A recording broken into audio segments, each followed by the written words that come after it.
Hey there, I'm Kid Wilder. Okay, so we are now able to choose what colors are prominently spawned in. I don't know how we can actually go about doing that. Get our money. We're at 16 coins. Actually kind of nice. Yeah, I don't see a thing in here that lets us do it. Maybe it's when we first start going through the doors? I don't know. I'm gonna go out here to the west gate.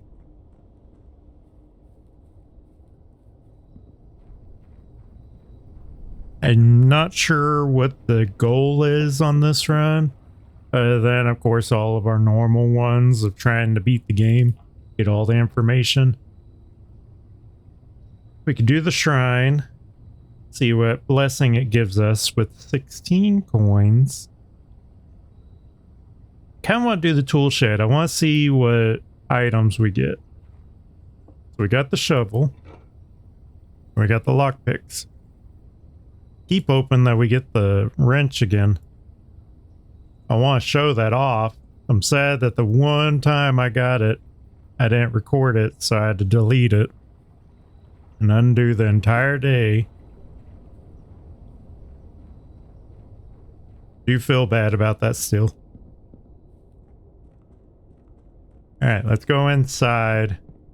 We're gonna go right. A lot of blue. Go ahead and get the gems, hopefully.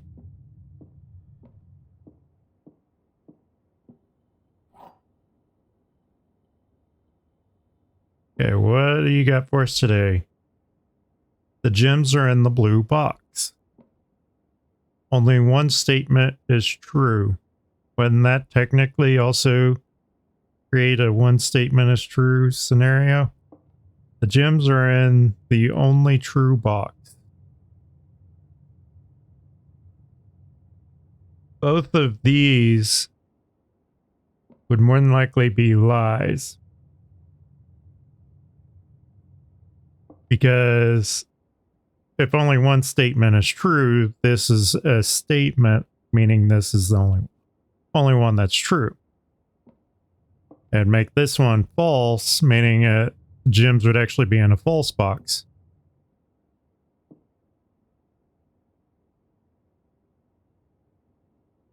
Gems are in the blue box. But if this one here's false, then there'd be two statements that are true, which means this one could... No, this one would still be false.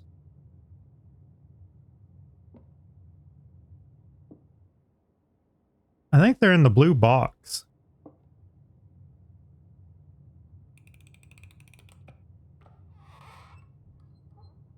That one was not right.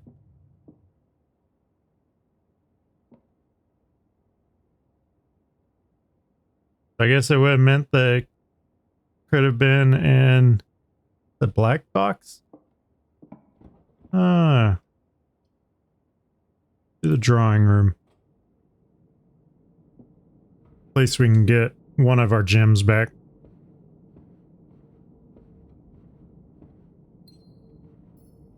I'd kind of like to try and get the lighter again.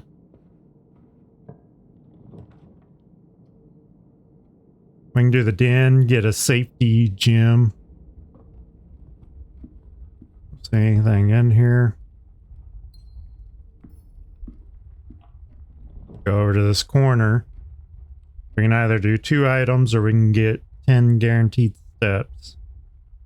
We'll do the 2 items. Sometimes it's useful items. Hey, look, there's the metal detector. We're about halfway to getting the lighter again.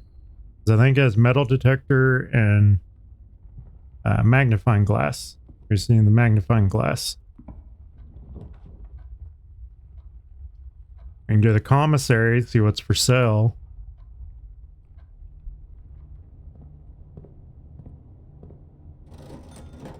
Okay, so we got a sledgehammer and running shoes. And that would max us out. So we'll do the sledgehammer and running shoes. And then we'll maybe come back by here to buy some gems if we need to. Do the spare room. Not a whole lot of good that it'll do.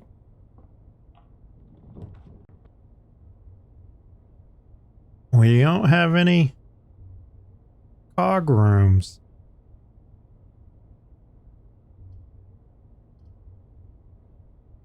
We do have the gems for the passageway if we want to do the passageway. Or we just go for the bedroom and get the extra steps. Because I don't want to burn through our gems too quickly.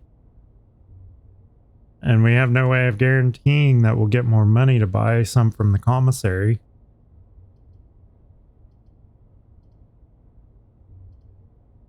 Because we also need to get to the vault so we can unlock the thing over here. Oh, sleep mask. We need to get to the vault so that we can unlock the one of the actual safety deposit boxes, because I think that there's multiple safety deposit keys. I have not been able to fully confirm, but it looked like the colors on the safety deposit boxes, colors, the numbers on the safety deposit boxes were different whenever I was going through editing some past video. Might have been wishful thinking.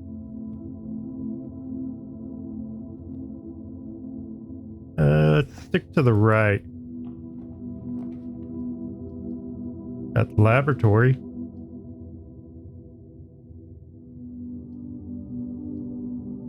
I'm gonna go ahead and do the hallway with the trunk. We got an item in here. I don't know if it's detecting the one in the trunk.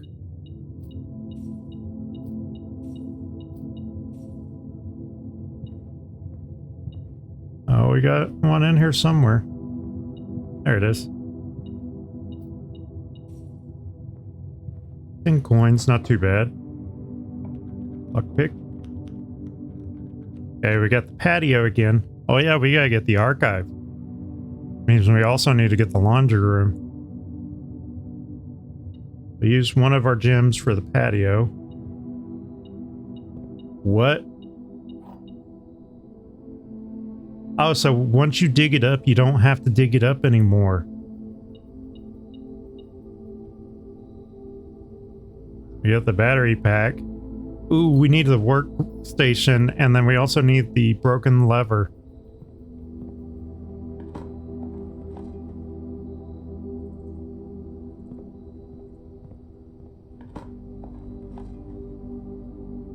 Okay, good. We got a safety key.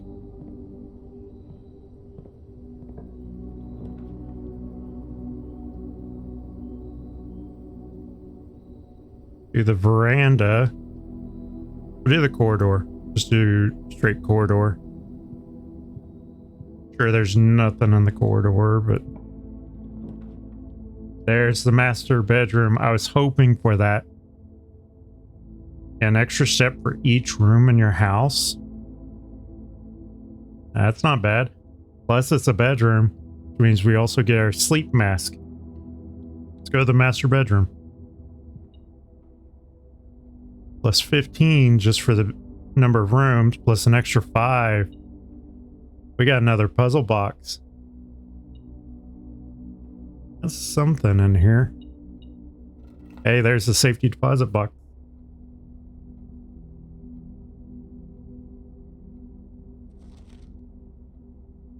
Okay. Oh, this is supposed to explain how the elevator works. Herb. The controls for the foundation elevator are located behind the foundation wall. This means the controls can only be accessed by another room adjacent to the foundation. Unclear if this is a security feature or a flaw, please advise. I mean, it's the security feature. Simon, I never intended to finish writing this letter, but by now you must know. Okay, they really did not intend to finish writing the letter because it didn't get finished.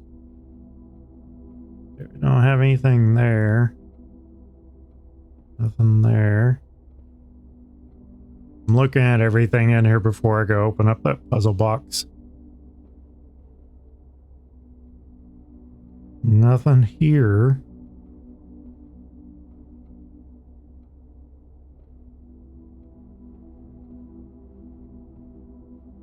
Odd that there's not anything in here.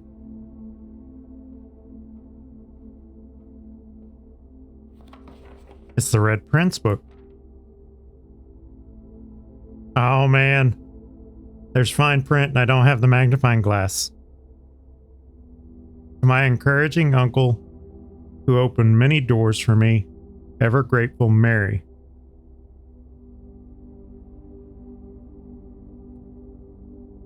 Yeah, I don't know what that says.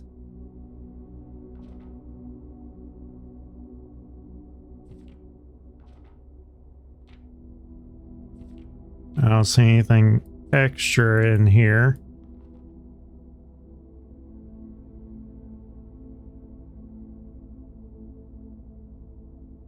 Okay, so that's me in the front with mom and dad.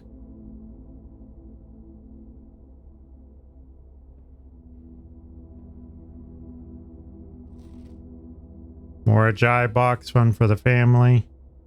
More Jai boxes were a popular fad in the early 30s among both the peerage and common crowds. These small mechanical puzzle boxes originated on the island Morajai as a children's game, but quickly gained popularity among seafarers who valued the compact boxes as both lockbox and entertainment on long voyages.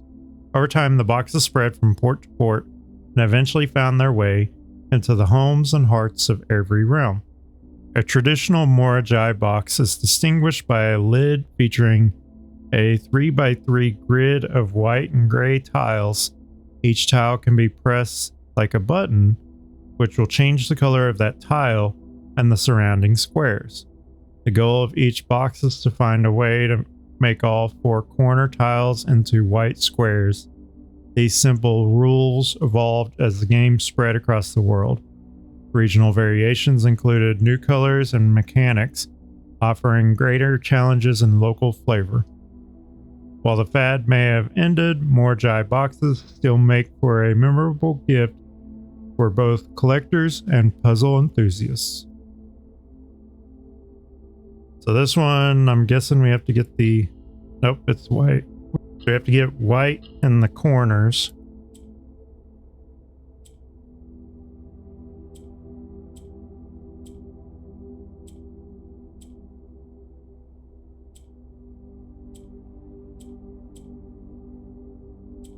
Okay, so it removes any adjacent white.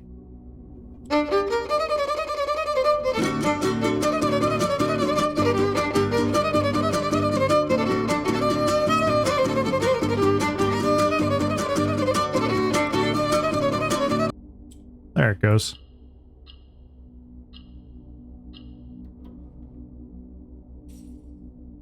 We got our new allowance. We're at 18 every day. We need to come back here with the magnifying glass, which means we need to get the magnifying glass. Is there anything else in here? 2 different swords. Don't know the significance of that. 2 cannons. Again, don't know the significance of that.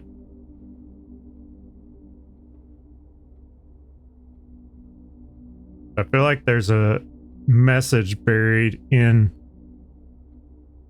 that book that I need to know. Wasn't anything on there. Okay, so we can go back down to the chapel and go off from the chapel, see what's that way.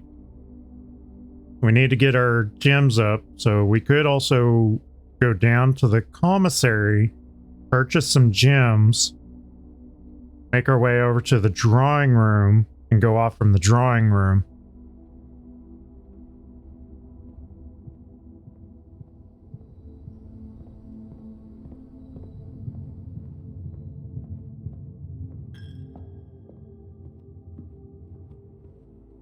Now, with the low funds, we may not get too many gems. We just need one more coin.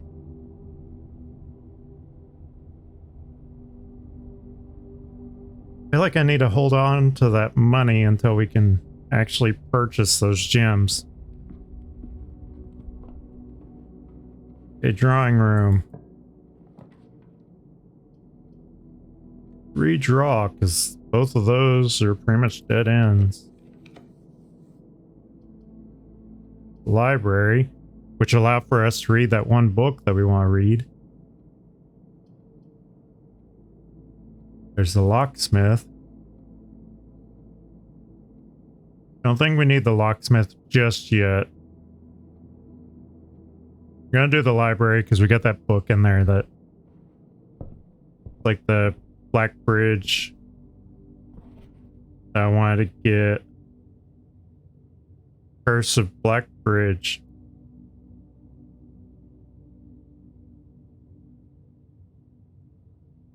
So now, when we get the Nook, because we will inevitably get the Nook, we can go straight into the library from the Nook. Alright, let's go left. There's a courtyard. We can go ahead and do the courtyard. See what stuff we can find in here, because there should be a gem hidden in here since it's a green room. Well, there are several gems. One of the ones I was thinking that it'd be. We're getting our keys too. And can. Hey, if we were in Fallout, it'd be useful.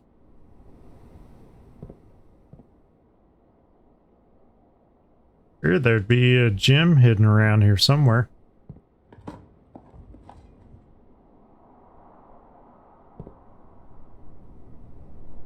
Yeah, I don't see anything. Keep heading this direction. There's the reading nook.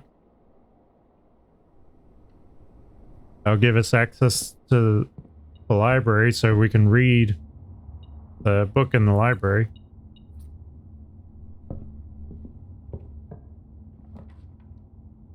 I feel like we just checked this out.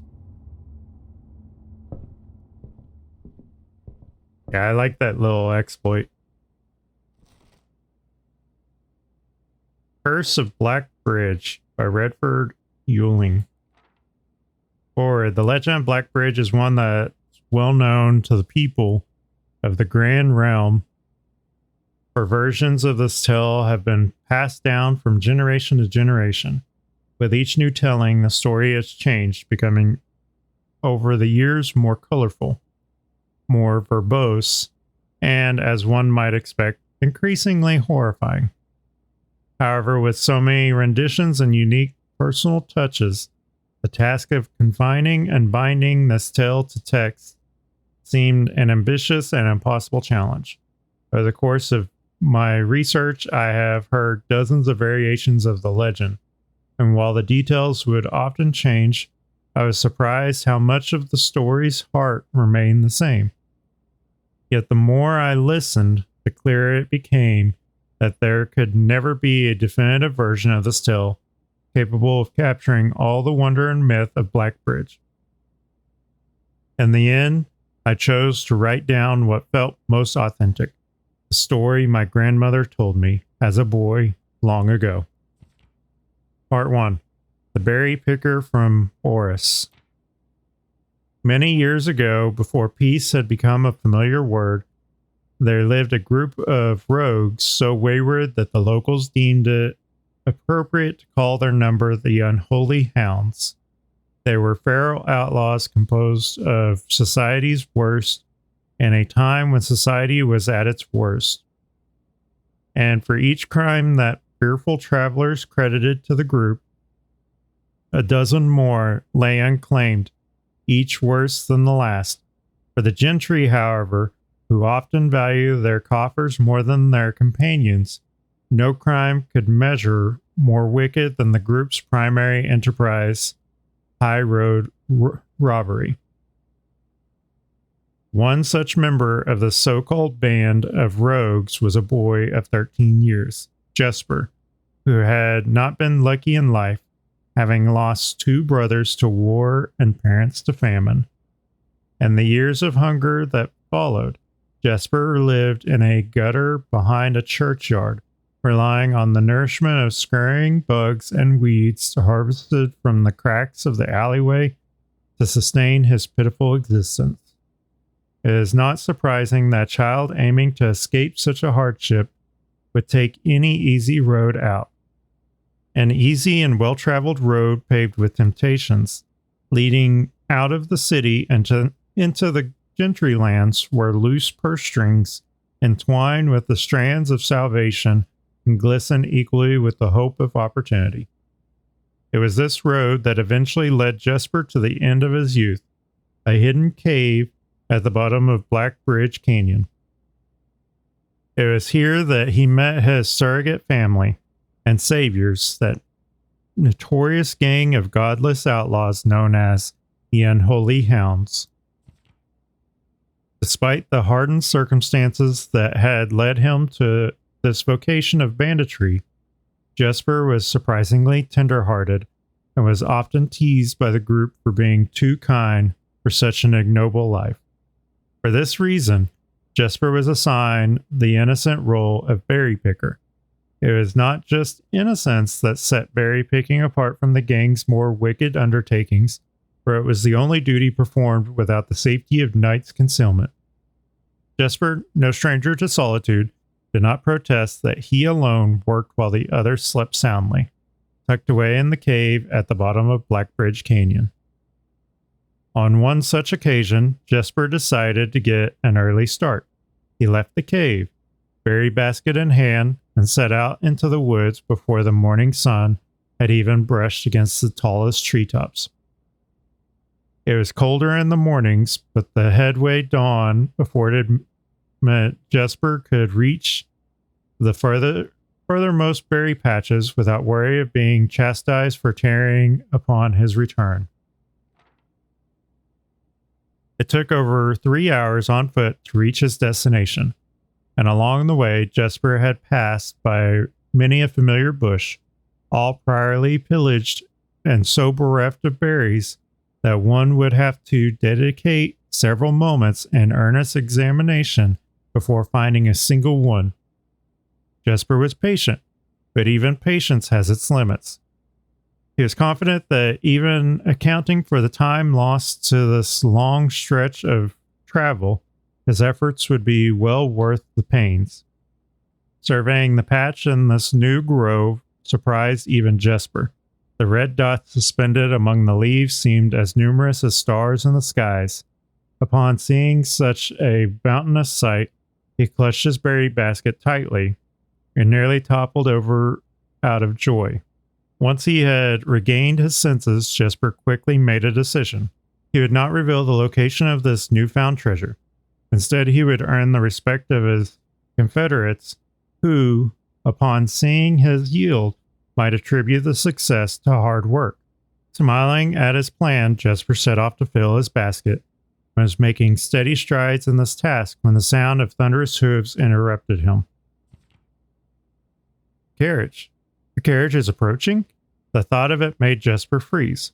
Had he been so enchanted by his discovery that he had neglected to observe his surroundings? How could a roadway be so close?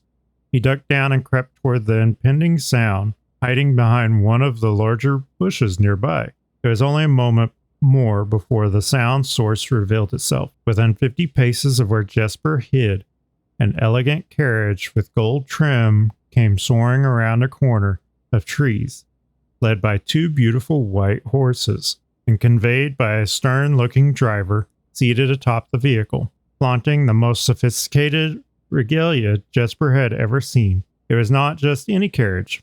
It was a royal carriage. Even without ever having witnessed such a sight before, Jesper was certain. The sight had so transfixed Jesper that he stood awestruck, unable to tear away as the carriage approached. The little concealment the bush provided was soon proven unequal to the driver's lofty perch, and upon spotting the boy, he pulled the reins with such effort that the noble steed slid to a sudden halt with precise control. "You, boy, get out from behind that bush," he shouted with a rigidity that betrayed a modest amount of fear. "You startled me half to death, coming round the bend of my own drive and me seeing such an unfamiliar face in a place where there ought not be any face." Jesper quickly contemplated running. The man was much older, and his dress was suitable for courtly behavior, not dashing through the bramble and mud. I was picking berries." Jesper raised the half-filled basket up to allow the driver to see the proof of his words. The demeanor of the man suddenly changed. It was a change that Jesper was familiar with. He had many times seen the same stern expression on the most fiendish bandits melt away when presented with a berry basket. Any suspicion that the driver might have had instantly evaporated, for even the notion of a member of the unholy hounds picking berries seemed farcical. The softened expression even made allowances for a smile. "Berries, eh? Say, you couldn't have picked a better spot for them, could you? I used to pick berries here as a boy." Jesper took his cue to finally step forward out from behind the bush, proudly brandishing his basket. "I know, and what luck I found them. I have only just begun picking, and look how many I have. It would have taken me fourfold the time back home to procure this number." The driver bent down for a closer look. "And where is your home, boy? It must be quite far." Jesper replied with a scripted response. "A little south of Tanner Fork, just past the burnt woods." "My God, that is far. You couldn't have come all that way only this morning." It was true. Tanner Fork was in the exact opposite direction that Jesper had traveled. While that response would seem perfectly reasonable in a location closer to Blackbridge Canyon, he could see why it might seem less believable here. "Sir, I have traveled much farther for much less profit. I dare say there is no distance yet made by man that would not be worth undertaking for a prize such as these. Surely you have tasted them for yourself." Jesper felt happier with his response as it seemed to amplify the man's smile. "In my youth, often, but perhaps I took it for granted because I never had to travel very far. And even then, my father would always drive us here in our carriage, so I'm ashamed I never had to walk such a stretch to earn an equal reward." It was Jesper's time to smile. "And let my efforts reward us both today." He raised the basket even higher. "A taste and memory of your youth, sir." The driver chuckled and removed one glove, bending over the seat to reach down to the basket.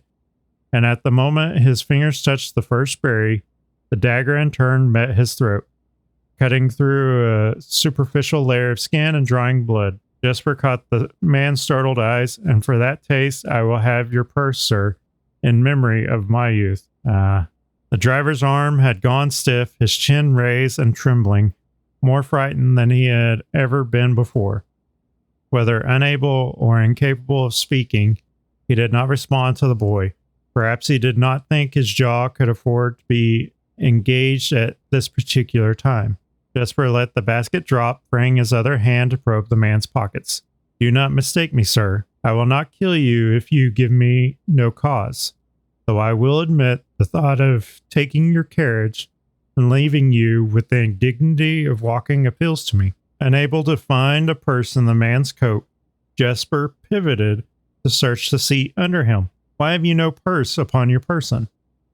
The driver slowly raised his hand, cautiously pointing toward the carriage door behind him.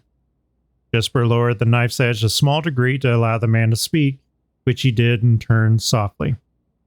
"There's a lockbox in the carriage." Well, come down then and grant me the courtesy of sparing your life and binding your hands. A concession, I assure you, of my tender heart, for it would be much easier to slit your throat. The man started to comply, slowly lowering himself from the driver's seat of the carriage. Once down, Jesper guided him away from the carriage to a nearby tree, where he instructed him to get on his knees and put his hands behind his back. Excusing his inexperience, the man indulged Jesper while he figured out how to adequately bind him. The smile and kindness Jesper had seen on this man's face, now nothing more than a distant memory. In their place, cold, dark eyes displaying no emotion. I wonder, should I grant you the same clemency you're showing me? Jesper stopped, surprised by the question but ignoring it, secured the final bindings, and then hastily returned to the carriage with one hand on the door's handle. He turned back to the man. If there is no lockbox, there will be no clemency. Inside the carriage was surprisingly dusty and unswept, a stark contrast to the elegance and polished gold sod of the exterior. It had apparently been many years since a passenger had enjoyed passage in this vehicle. This all but confirmed what Jesper had suspected. The driver of this carriage was not a liveried servant in the ploy of some greater mastery. Any curiosity that this observation might have further produced was quickly abandoned upon seeing what rested under the carriage's backseat, a large wooden lockbox. Despite its hefty appearance, the box was surprisingly easy to handle. Within a few minutes, Jesper had dislodged it from its hold and carried it out into the sunlight, inspecting the box carefully.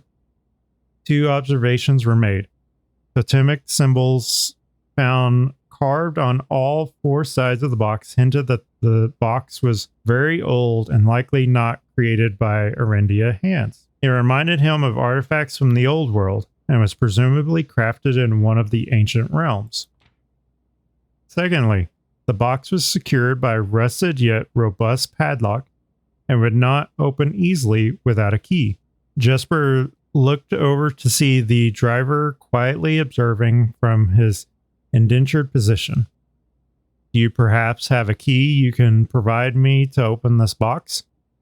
Without emotion, the driver replied, There is no key to that box. Jesper stood up. Easy enough then. He headed over to a nearby rock of sizable dimensions and lifted the stone up, carrying it back to the box.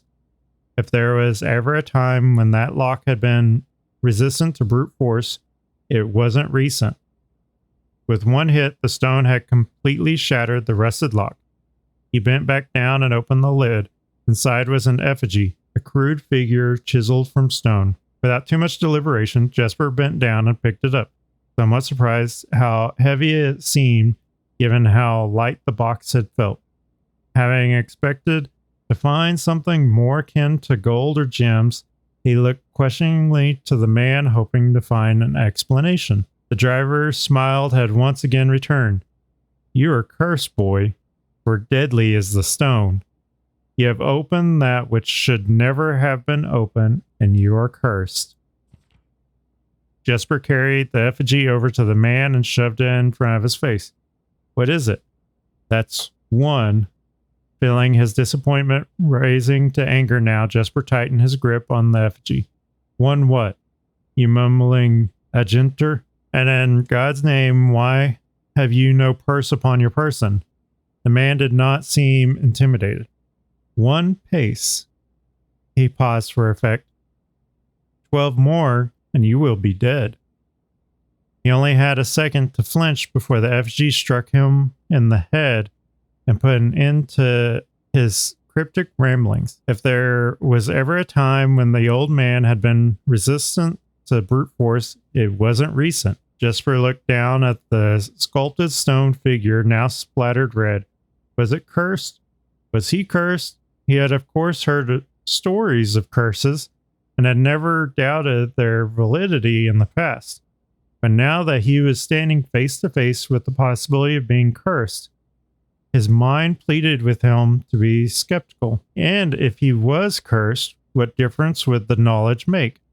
A dozen more paces would not be enough to find another living soul, to say nothing of the chances of procuring a remedy.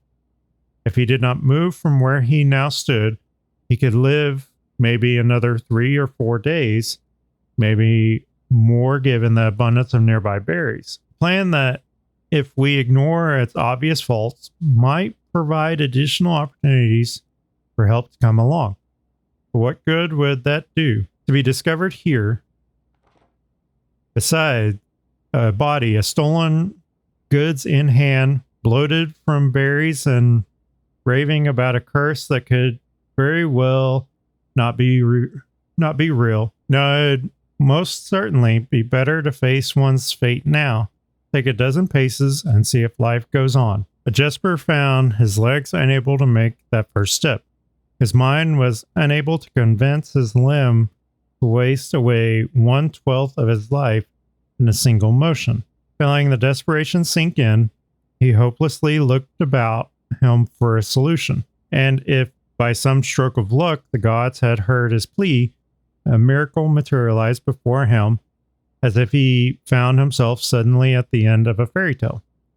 2 white horses in a carriage of golden trim were beside him, the answer to his immediate prayers.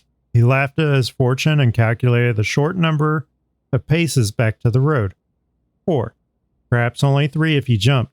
He made a quick survey to see if there was anything he wished to grab before taking the plunge. He thought about removing the driver's fancy coat, as that appeared to be of some value, but the additional risk of undertaking such a task too great to chance.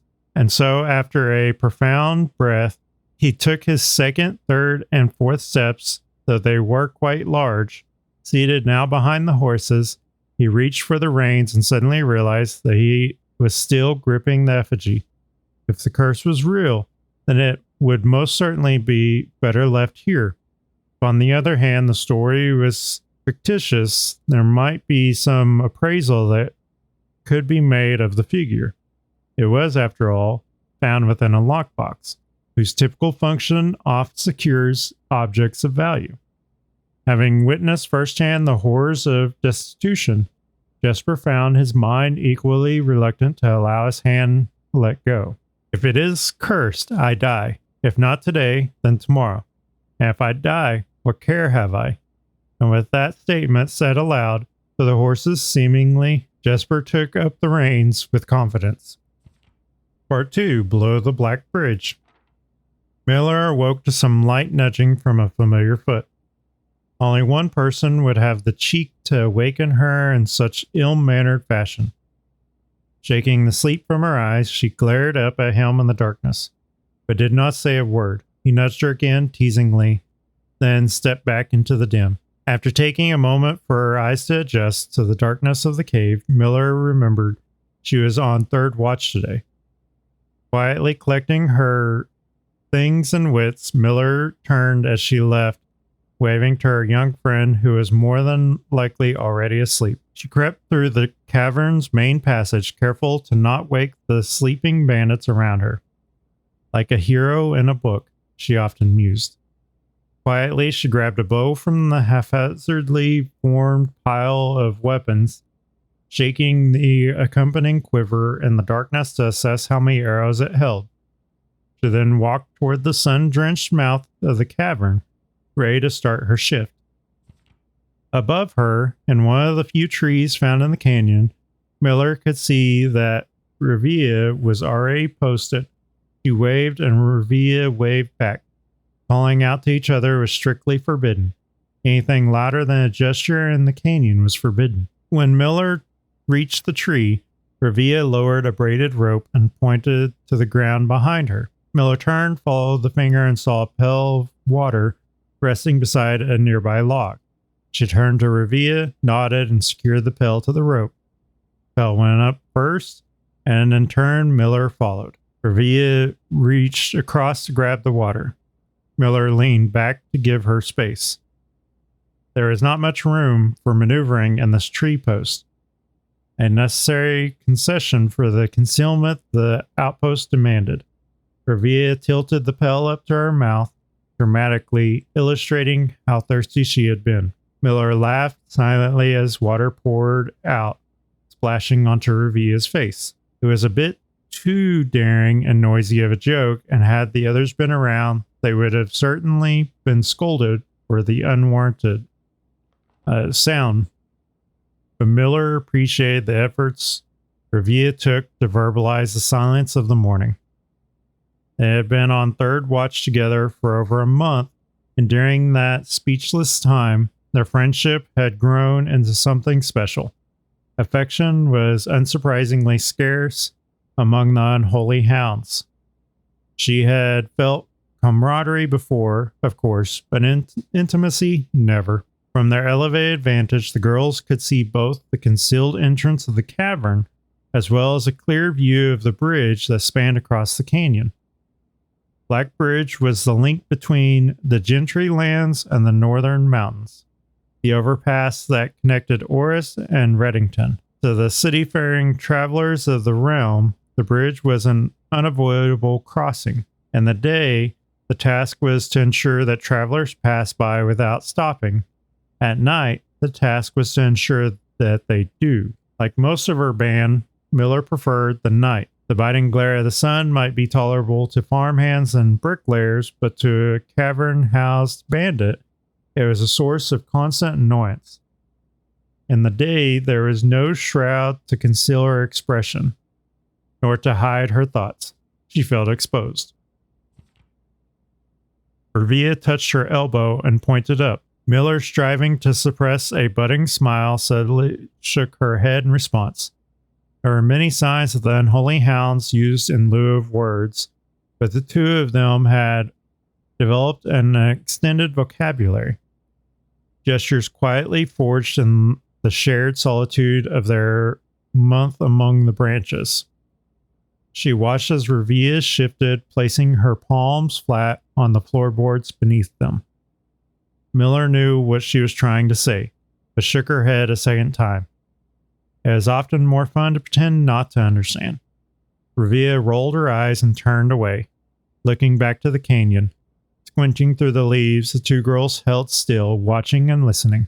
It was not long until Miller, too, heard the sound of approach.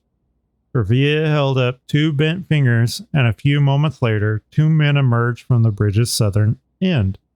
They were dressed in a familiar uniform. Long gray coats with black facing, white waistcoats, and black tricorn hats. They belonged to the local patrol, the Blackguard. Although not an everyday occurrence, their presence in Blackbridge wasn't an unusual sight. It typically indicated important travelers' impending passage across the bridge. Information that the girls would promptly relay to their leaders as soon as the coast was clear. But this report, while exciting, was rarely acted upon. In Miller's 5 years in the Unholy Hounds, she had never once seen a carriage taken in open daylight when the Blackguard was nearby. The men had nearly reached the bridge's north end when Miller heard the horses, faintly at first, but growing louder with each passing moment. Revia's eyes met Miller's, the same concern mirrored in each other's expressions. This did not sound like the typical carriage, cautiously approaching the bridge to cross.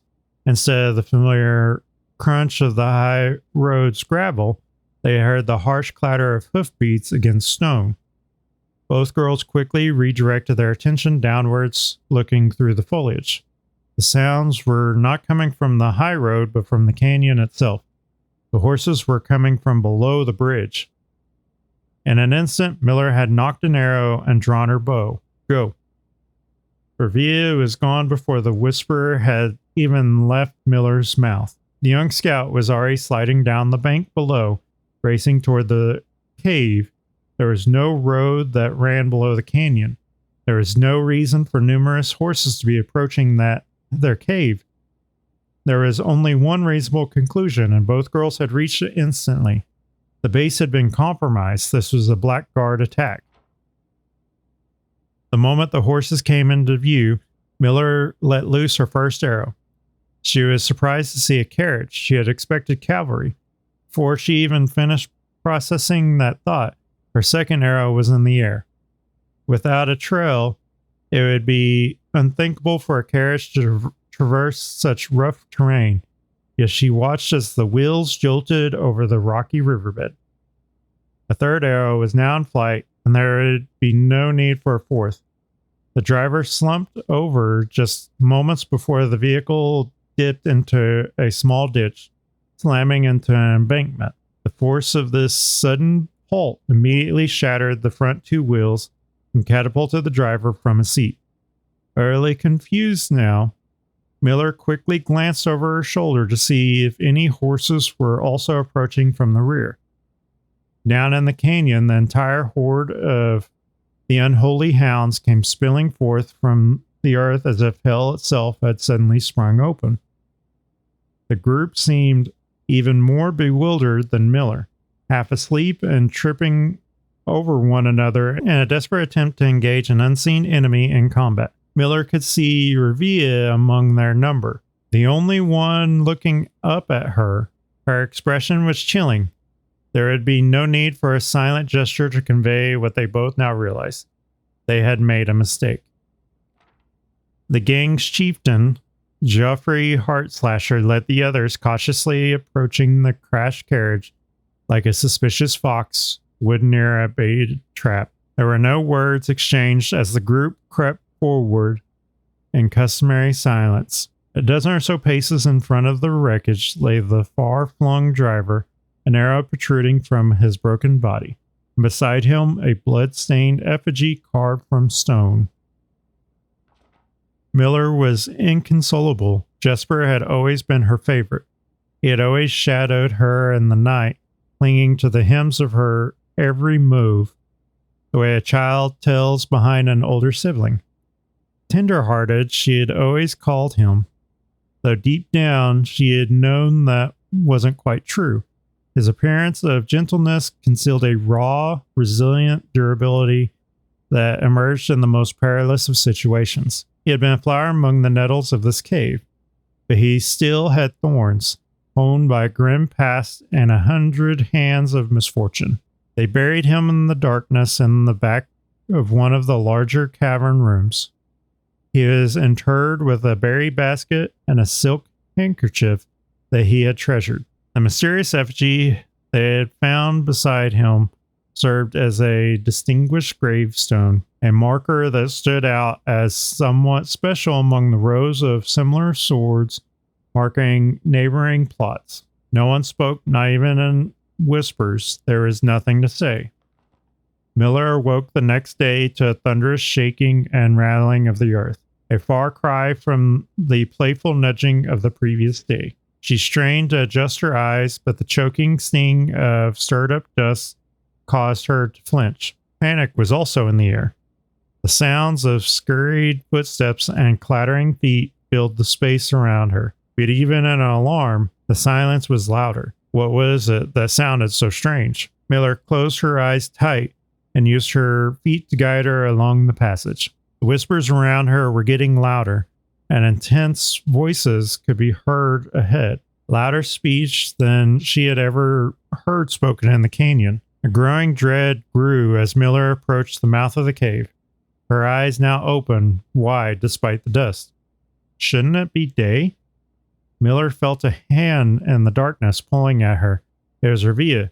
The two embraced, and Miller did not need to see her to understand. Revia placed two bent fingers against Miller's cheek, and with that touch against her face, Miller felt the same sinking feeling from the previous day. Two bent fingers confirmed what Miller had suspected. The girls had forgotten to relay one critical piece of information to the others about the Black Guard. An hour or so later, the screams began. Blood-curdling cries of hopeless desperation. Captain Fodrick Lee of the Black Guard looked down from the ridge of the canyon to the collapsed entrance of the cave. Ah, he grinned. Now they speak. So the kid was ultimately the undoing of their entire group. That was rough. Not saying what happened to the kid was right. Not saying the kid was just in anything. There's the vault.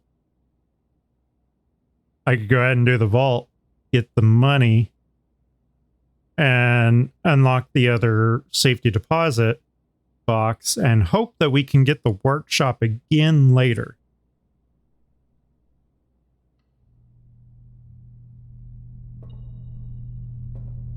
Grab all this money.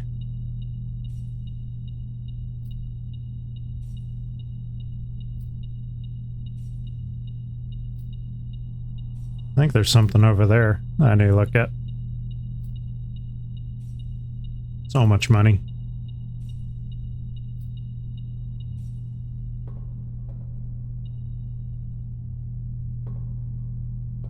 So there's definitely something in here I need to interact with. I didn't even realize that there was a pawn in here. Okay, so which block is it? 233. 233, right there. So I was right. So we got another allowance token. A lot more money. Another passport. So this is the Finn Era's passport. International passport. Surname Daniels. Given name Gray. Nationality Parisian. Or Parisian. Date of birth. So she has multiple fake passports. This one says it's compromised. And that was the Finn Era's. This was, yeah. Oh, there's more money in here.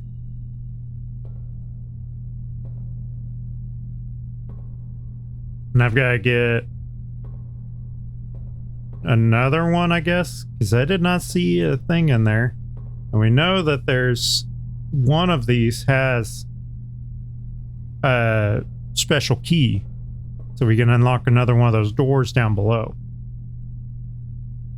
All right, so let's go to the commissary, purchase all the gems that they have, go to the chapel, and go out from the chapel. So far, this has actually been pretty productive. It would be nice to get that workshop. I want to get that torch so that we can use the torch on a future run, but we'd have to... I went the wrong way. Use the torch on a future run if we can get the coat closet. Because we need that torch for the foundation, and I don't know if I can get over to where I need to get to for the foundation. What am I thinking? I have the fountain. I can get over where I need to. I just want to be able to get over into the tomb. That's how you choose the color. I didn't even change the color. Alright. I ran through the commissary. They're gonna make some money off of me. I was distracted. Yeah, let's go ahead and buy these gems real quick. Buy a few more.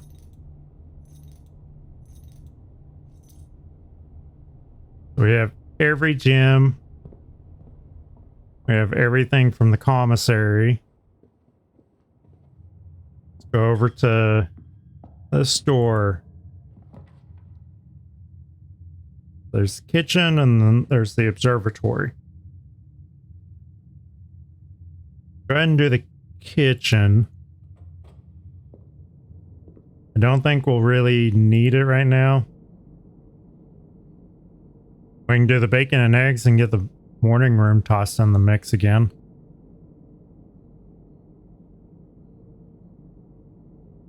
Okay. Don't see anything else in here. I like this more whenever it's on a wall. Do the laboratory.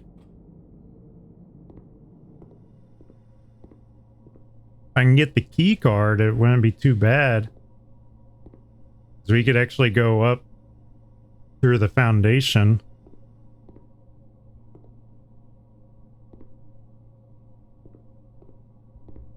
Because we'd have to go down into the fountain and then go up from there. I don't see anything in here. We can also check on the computer in here to see if there's anything special.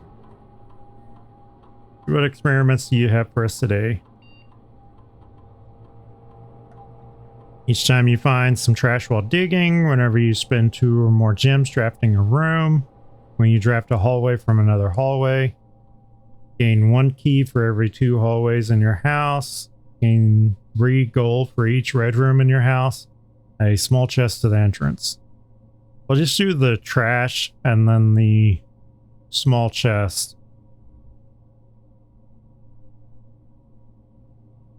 Start that experiment. And then we're going to log into the network real quick.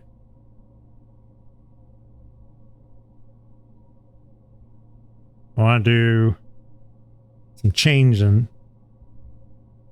Let's see, remote terminal access. Need to access the security room.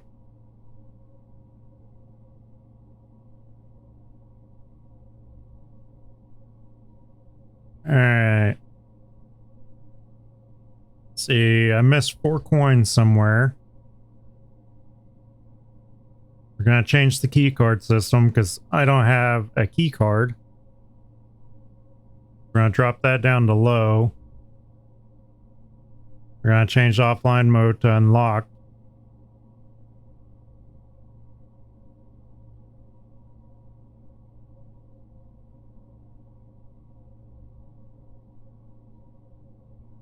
Okay, so I think that's the best we can do right now.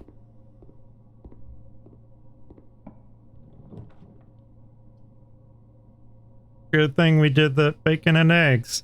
We are definitely running out of space.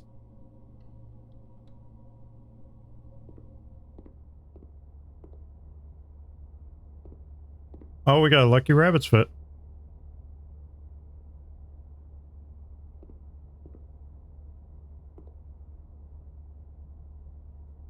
Why is there a flower right there? We got the 2 gems. We've already read that one. Yeah, because that's November 5th.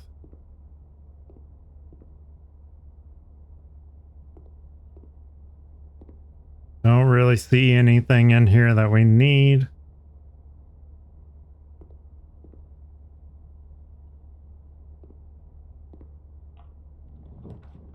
Okay, we got West Wing Hall, good.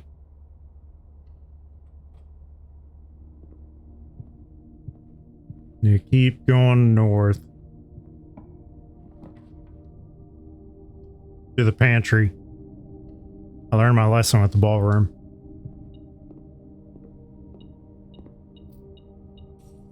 I hope.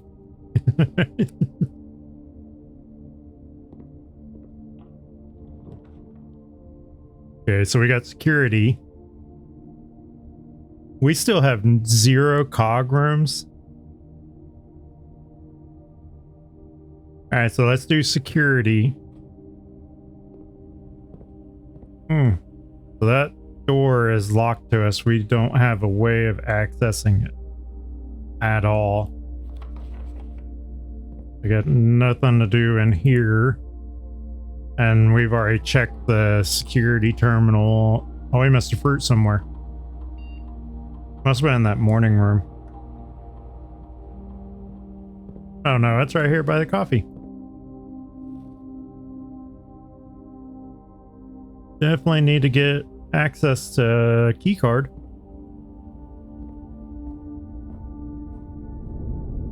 Okay, so we need the workstation.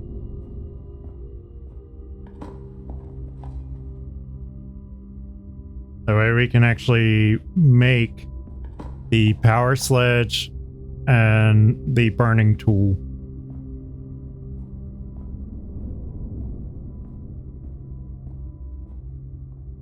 Let's go east. There's pool. Do the pool.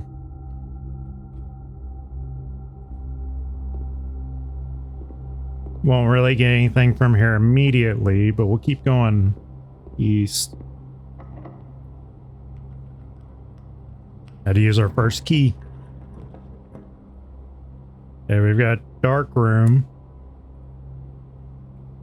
Or we can do the secret passage, which secret passage wouldn't do us any good, so we'll do the dark room. Can't go south, can't go north. I just noticed that.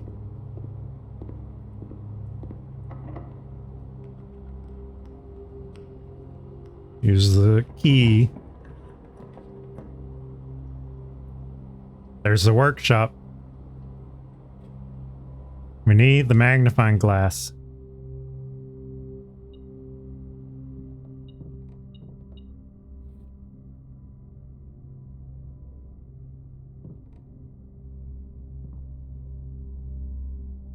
See, we should be able to make the sledgehammer, battery pack, broken lever for the power hammer. I know we could have done that shovel battery pack broken lever thing, but I need to take this down into the foundation so I can bust open that other door.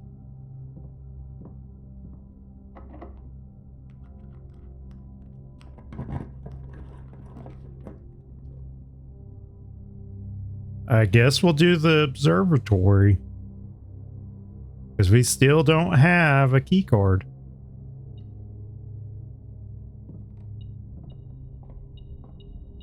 There's the magnifying glass. Now we just need the coat closet.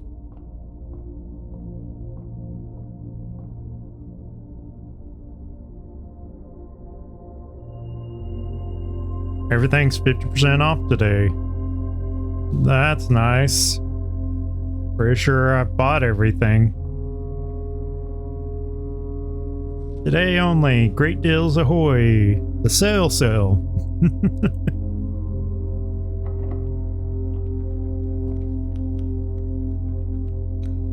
Okay, so we've got the cloister, we got the locksmith. Cloister will keep us going for a while. Without that key card though, we can't really do anything. There's some dig spots. You gonna let me access it? Come on, game.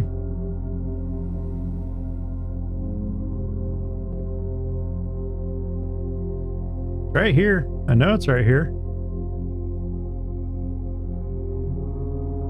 There it goes.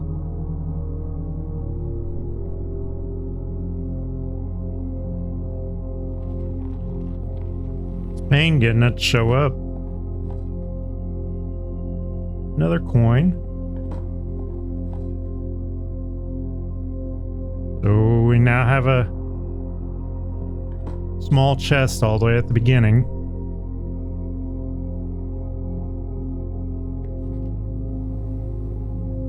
Okay, so let's go south. Complete this path here. Run out of keys.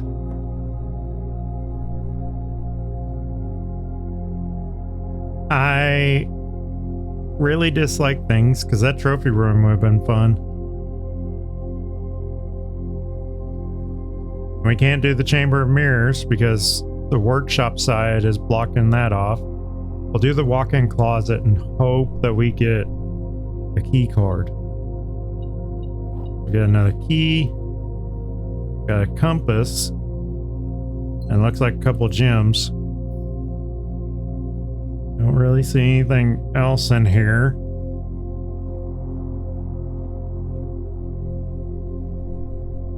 Let's go north.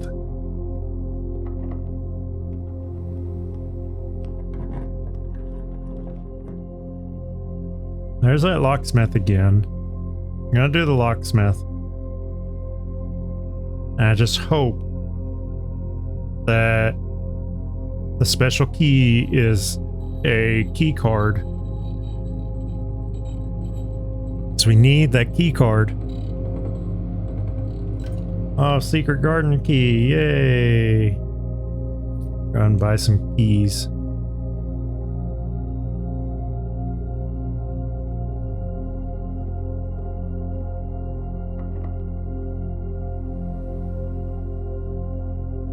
Let's use the secret garden key.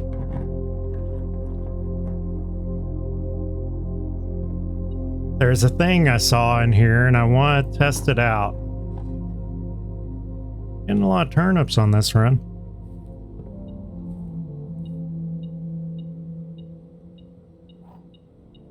The key really blended in there.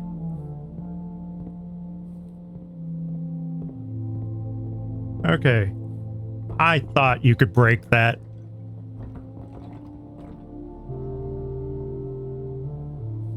What are you?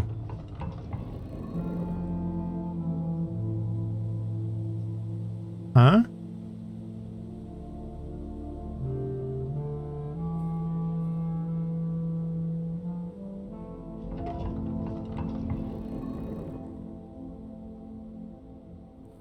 Okay, why would you need to change the top one?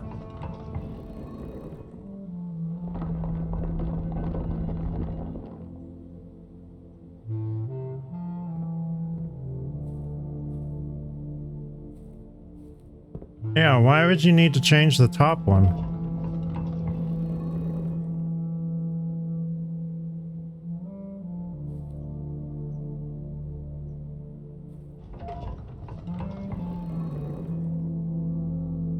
I don't know if they need to be pointing in different directions.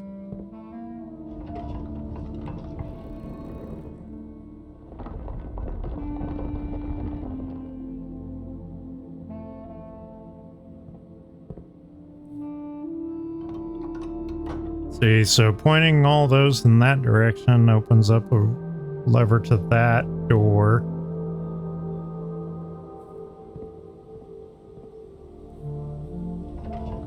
Is it a way for me to actually choose which ones I can open?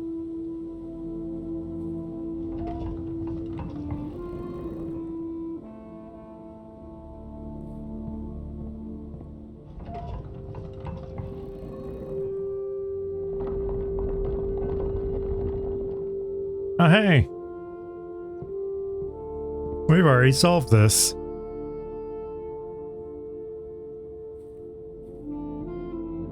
That's a neat little detail, though.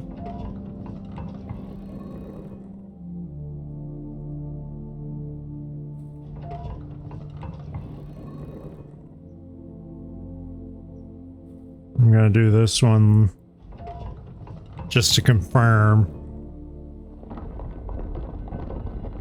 Yeah, it opens on both sides. So with that hole in the wall, you can change which side you're opening.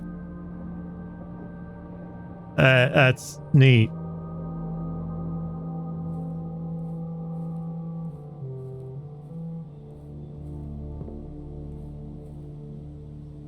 Okay, so now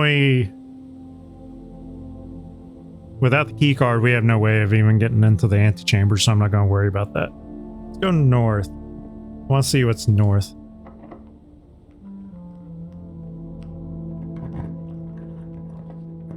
Hey, laundry room.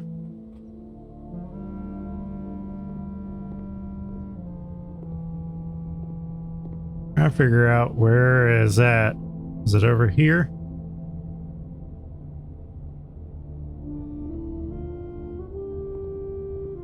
In the image, it looked like it was around... There it is. It was around one of the machines. We just need the one room I don't want. Guess I can go ahead and do Banner of the King and make it so red rooms are more likely to spawn today. And hope that this one's an archive.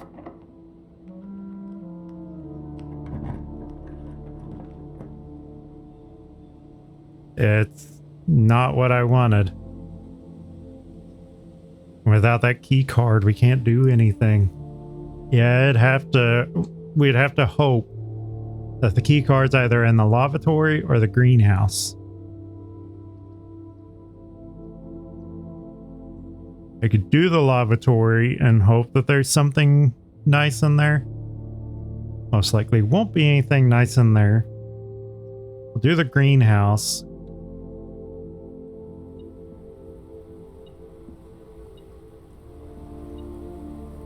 Oh yeah, we got the watering can.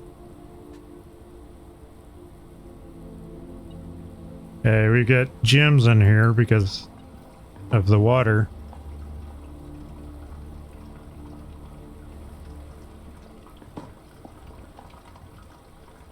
A lot of turnips.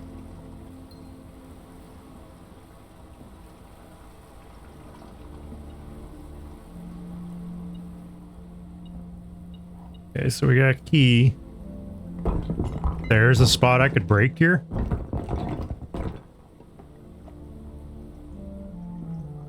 What are you?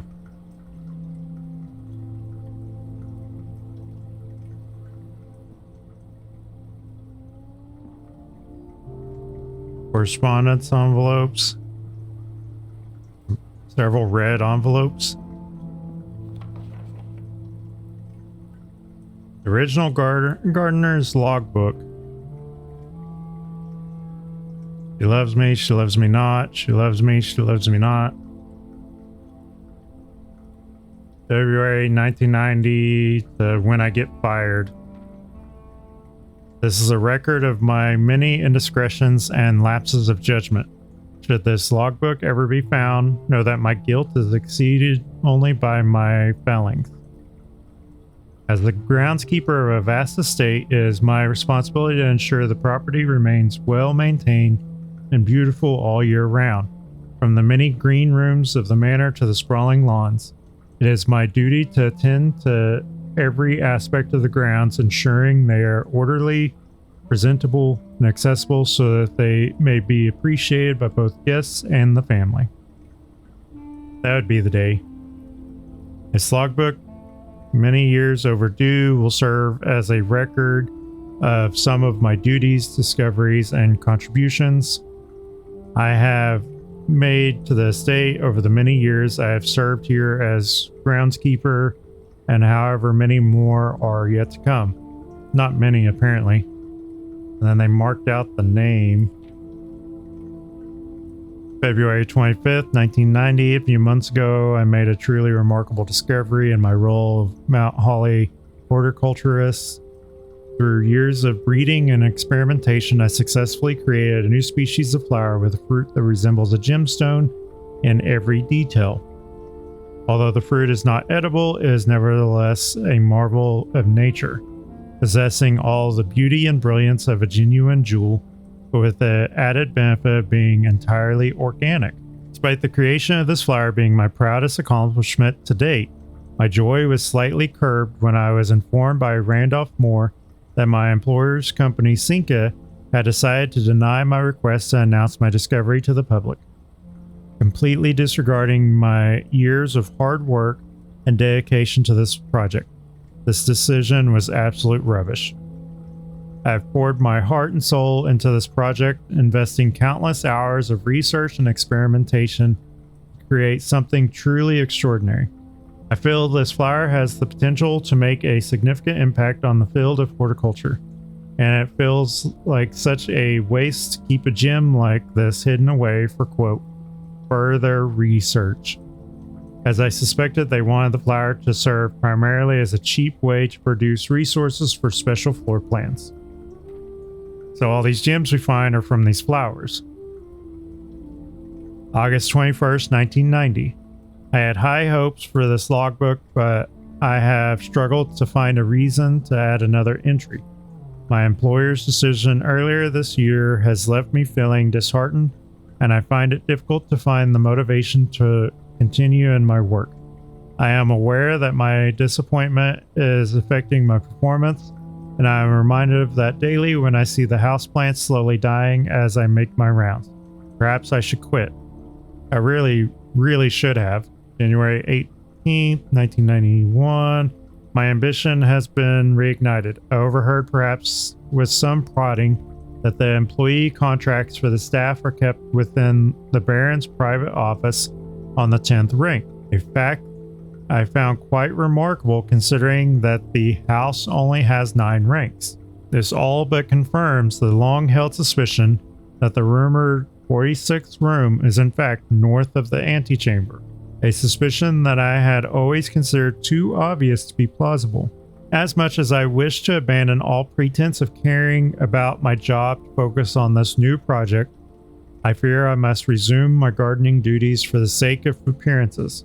It has, after all, been a long time since the north side of the house has received the groundskeeper's undivided attention. Let's trim the hedges and see what we find.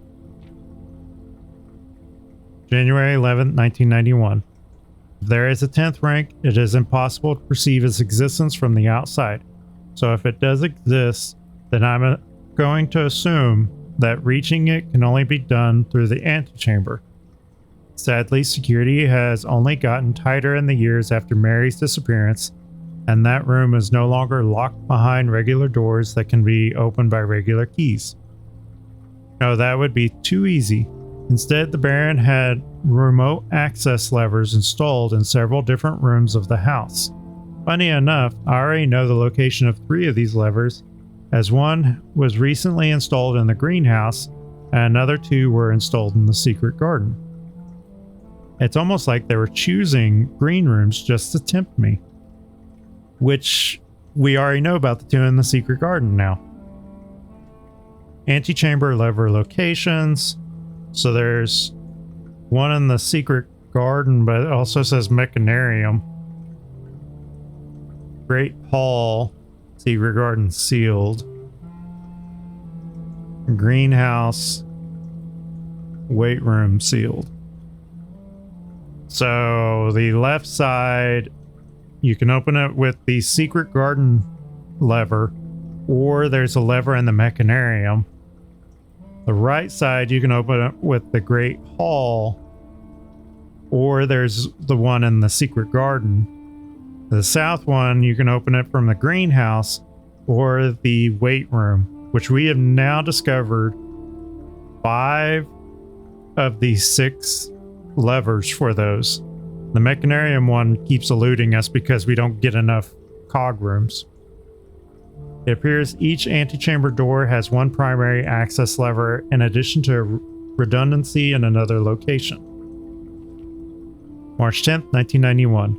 Although these past few months of exploration have yet to yield the fruit I seek, I have in that time gained a much greater mastery of the estate and have stolen many glimpses behind the black curtain that veils her many secrets. Among the more exciting of my recent finds was the discovery of a hidden chamber in one of the outer rooms sealed shut behind a false wall. The stale quality of the air and the unmistakable aroma of corroded metal led me to believe that this chamber has remained sealed for many decades. Within it, I found a large vat and a copper steel. Their time-worn surfaces streaked with creeping vines of oxidization and rust. Resealed in January after deal in Reddington fell through. I am unsure if these instruments can be restored to working condition, but if they can, I may yet find a use for the sugar beets and potato stores rotting away in the root cellar. So he's the one that started doing the steels and was having the driver run his booze, but I guess the deal fell through. August 4th, 1991. At last, I have finally discovered a location of one of the north levers. It is deep underground in a location so far removed from any of the estate's plant life that had I been discovered, I would have been completely vulnerable without any excuse but curiosity to offer to my captor. As anxious as I was to pull it, I have decided to wait until the Baron is away, as it reduces the risk of being caught significantly. And once he leaves, I don't think that a delay in returning will be too hard to engineer, now that Christoph is under my thumb and beholden to do whatever I command. Sinclair's inner sanctum. August 15th, 1991. But there's no turning back now. After finally reaching the objective I had been working toward for the last 4 months, I made an impulsive decision in the heat of the moment and took more than just my contract. I found something that I knew would give me the chance to make back some of the money I felt was owed to me, and I grabbed the opportunity without really considering the consequences. Given that there is now only one missing file in the staff contracts, I have unwittingly left an incriminating trail leading directly back to me. My only hope is that they consider it too obvious to be plausible. I'm almost positive that I'm not going to get away with it, but at this point I feel I owe it to myself to get what's coming to me one way or another.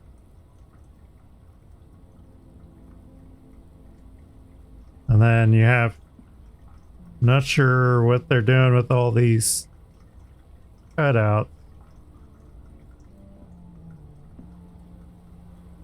And I don't see anything else in here.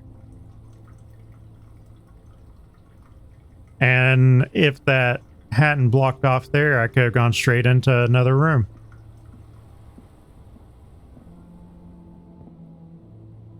Go ahead and get an extra gem. Okay, so what I think I'm going to do, I'm pretty sure I'm not getting a key card at all on this run. Unless there's one miraculously in the dark room, but I can't see where it's at. I'm going to run all the way back to the master bedroom. I guess there might be that slight chance that it appears in the trunk in the entrance hall. We'll go to the master bedroom. I want to look to see what is written in that book and the fine print. And then we'll go, I guess we can go back to the workshop, make the burning tool. Yeah, we're going to be burning through a lot of steps. Hopefully those shoes work for us.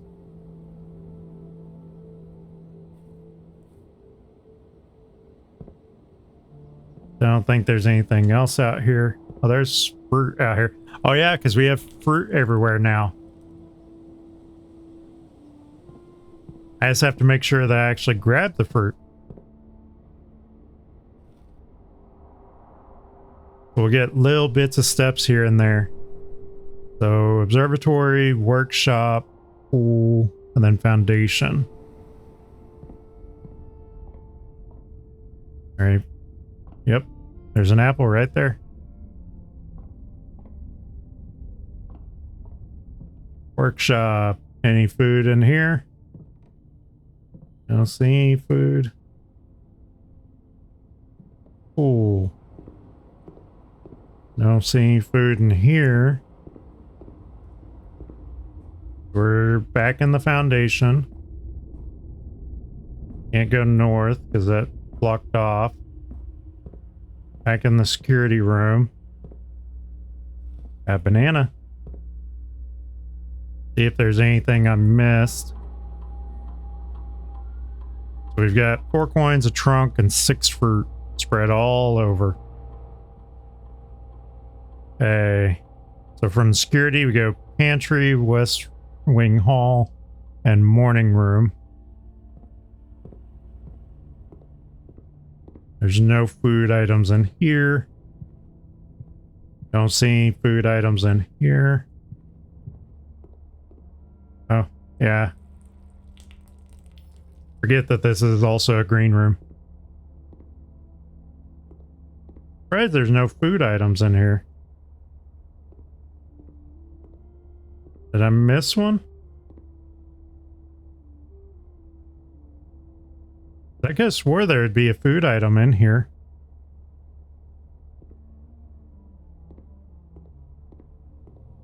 Okay, we're back in the lab. Don't really see anything of note in here at the moment.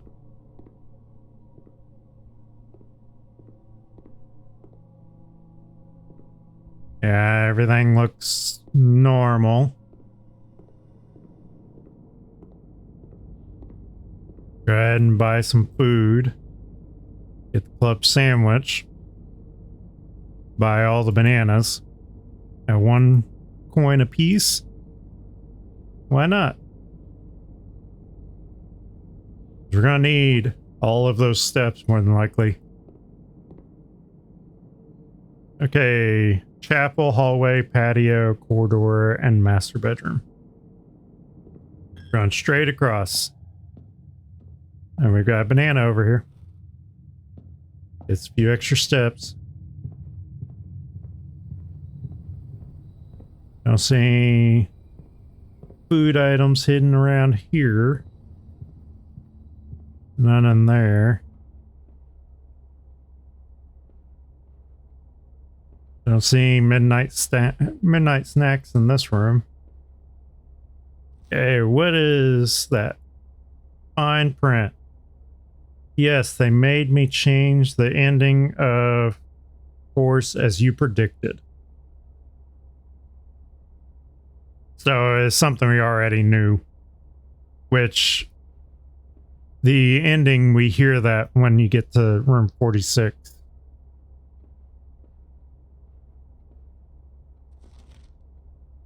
And see fine print on that. Did not see any bonus stuff on there. Okay, we'll go back down to the patio, hallway, chapel, kitchen, and we're going to go all the way back up to the workshop to make the burning tool. Just so that we can go ahead and have it. Because we're going to go all the way back outside. And when we go back outside, we're going to need that burning tool.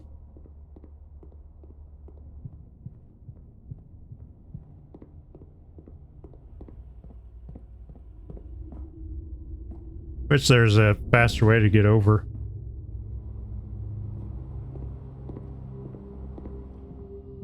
Alright, let's make this burning tool. Magnifying glass and metal detector. We got the burning glass.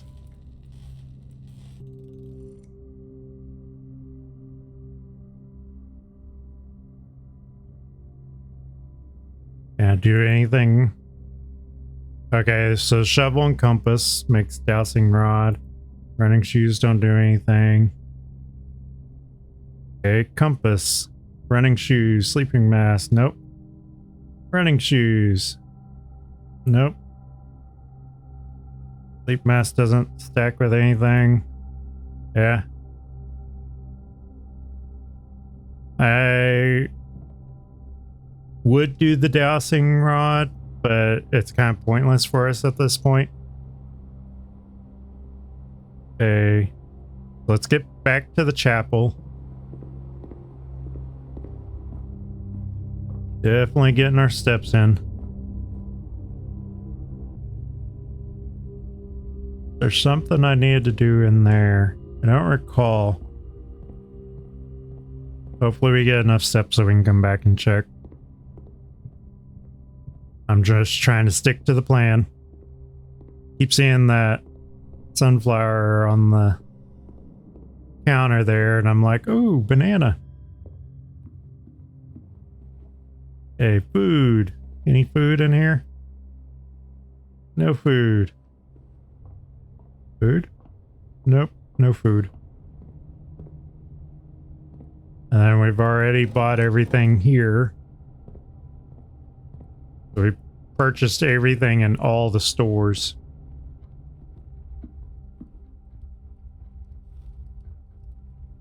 Can't light these candles.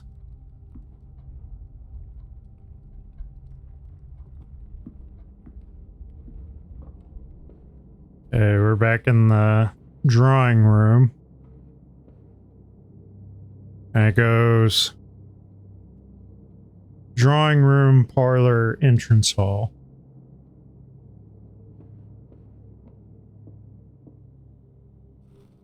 Luckily, I'm picking up food as I go. Hey, please give me a key card. Why is the key card the hardest thing to find?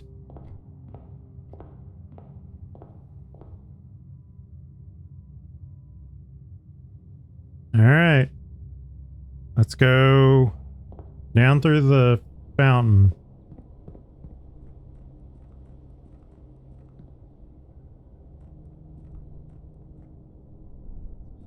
And we're gonna go down through the fountain.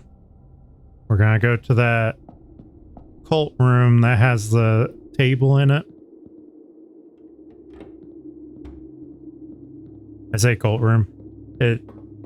Cultish style room. Okay, so I have too much water in this now. Huh. I didn't realize you could actually get too much water in that.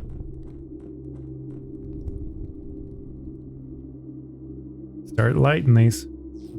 Don't know what I'm about to unlock. Hopefully it's worth it.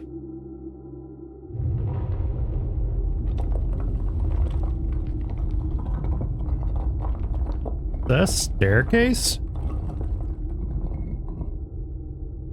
We have a staircase in here?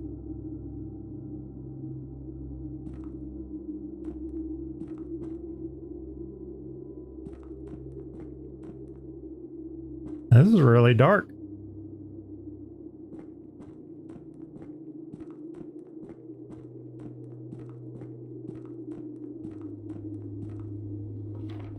Foreman's log 20. Day 7, 25, 1915. After waiting the better part of 3 weeks for the equipment to be carefully hoisted down the cliffside, one piece at a time, the wait is finally over.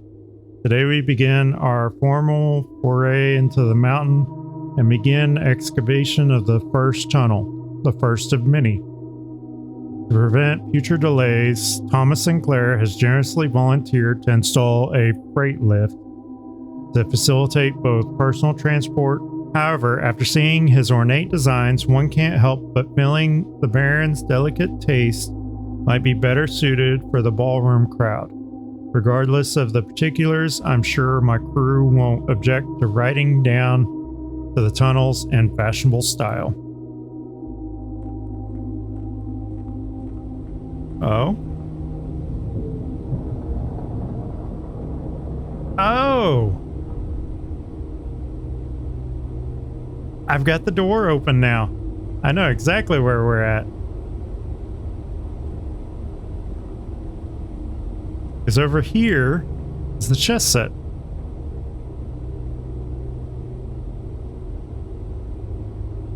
And if we go farther down, we have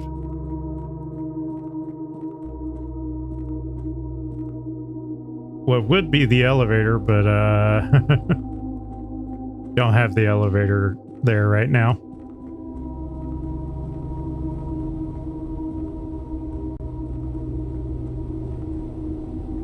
That's not where I want to go.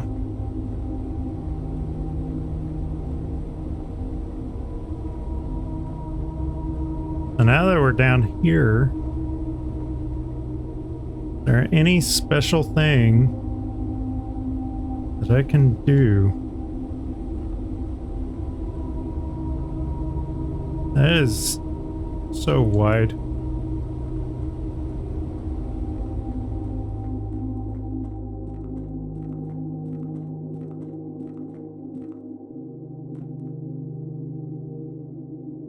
Okay, now that we have that open, that's another way into the secret space. I don't think there's any candles down there that we need to deal with. And I want to be able to get over to that other side. And I'm pretty sure this up here is completely blocked. It won't let me through because I don't have the tomb, which would allow for me to go through that. Yeah, that lack of a key card. If we had that, we could get up to the dark room and go from the dark room to another space. I don't see anything else over there that we could do. Now we need to go down from where the fountain's at. We're going to go back up to this fountain area and we're going to go down. Not down that way, I don't think. At this point, I don't know. We've got a entrance over here. I was wondering if I could bust through.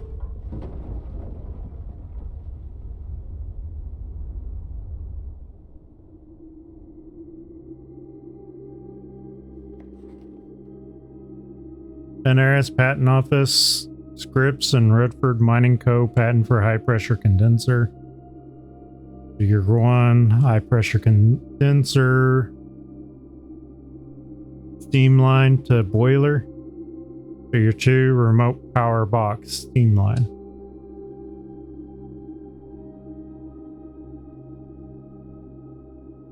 So a lot of those little things in various rooms. Foreman's log 289, date 5/15/1917.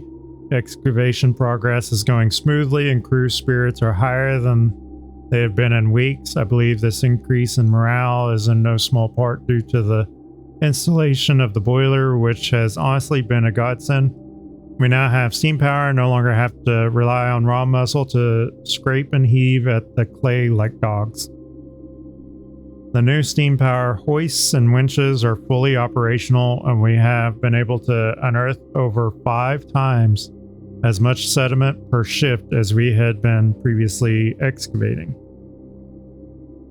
So, kind of a hint at something there. Then we can break this, and this takes us right back into the basement. So now, we always have a way into the basement. And you almost look like you were in that patent.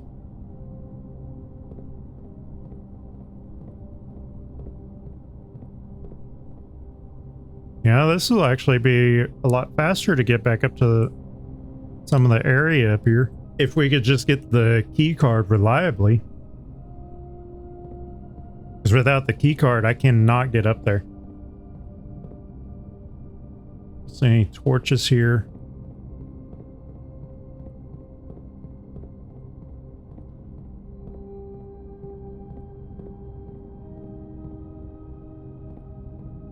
I don't see any candles anywhere that I might have to light, or walls that I have to break down.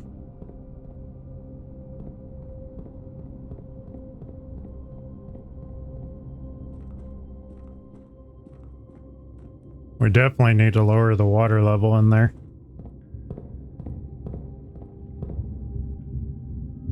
Yeah. Which I wonder what the rest of the thing is with cogs. Because I've been to, if I recall correctly, I've been to every single one of these rooms. I'm not sure why there's a secondary cog there. If it's just for the sole purposes of being able to get to a particular room. But I'm making my way over to the secret tunnel.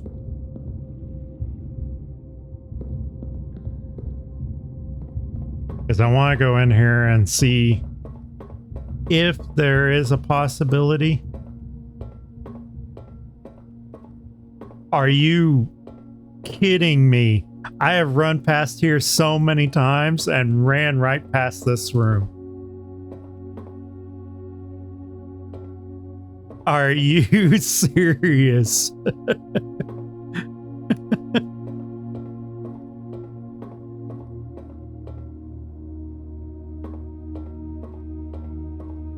So we need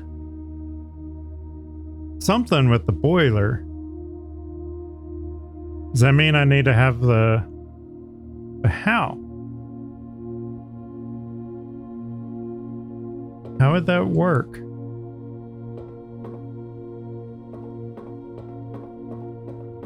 Is there more offshoots around here? Yeah, when you're running through, you don't even... Unless it was hidden. It doesn't look like it's hidden. I think I just overlooked it multiple times.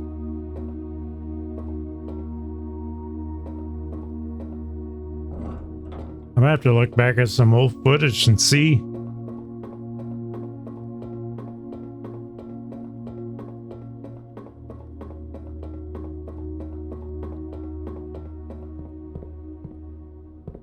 Okay, so this opens up still. It's all still completed. I don't see anything we need to ignite in here.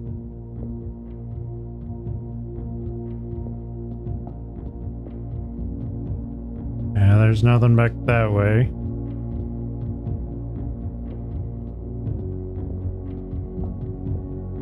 We've already completed that puzzle box. Nothing we need to access there. I can't believe I've run past that room so many times.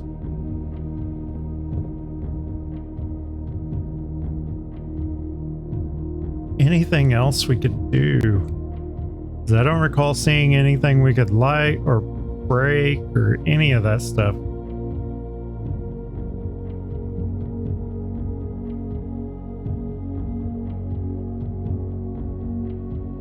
Wasn't there a spot next to the chest room?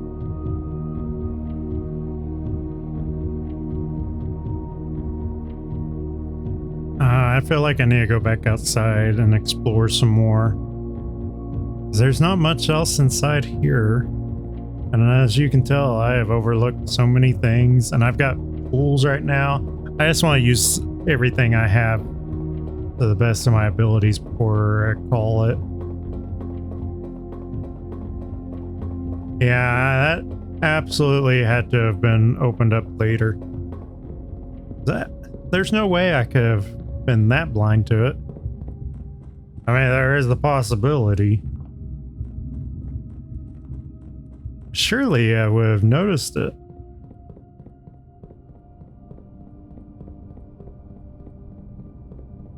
Like, we've got 75 steps. I'm going to use all of them.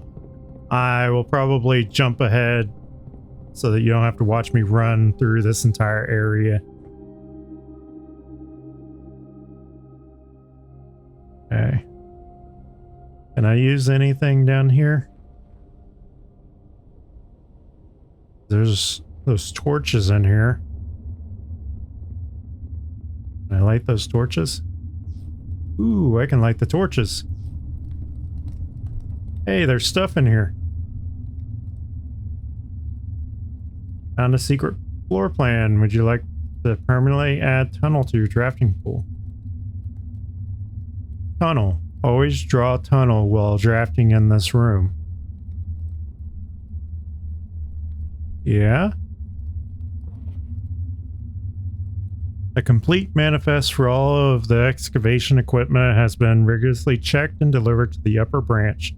After tomorrow, the site will be sealed and all remaining hardware will be packed up and transported to the original access tunnel for long-term storage. It's unclear if they will also seal that tunnel after our crew is left, but I suspect they may want to keep ready access to the gear, especially now that they have begun operation in the East Mine.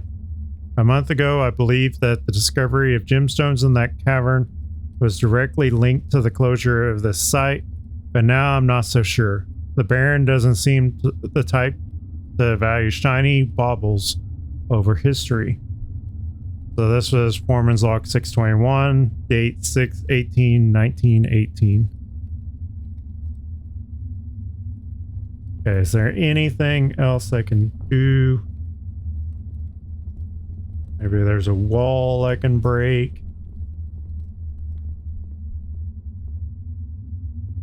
I mean, it's nice that I was able to light those.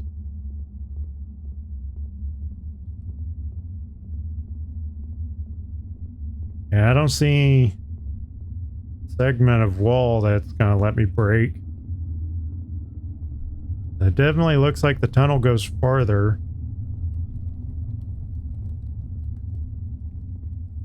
It's not giving me any prompt to remove those crates. Wonder if that's a future thing. We're gonna go back down to the chest room. Look around there for a little bit. We're gonna come back up and we'll check out the bonus spaces like the gemstone room and a lot of that stuff. And I'll try to skip over a lot of these travel times because I'm sure you don't want to sit there and watch me run back and forth. I'm just trying to figure stuff out. Yeah, there's this crack right here.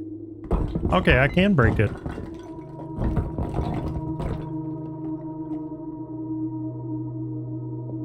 What?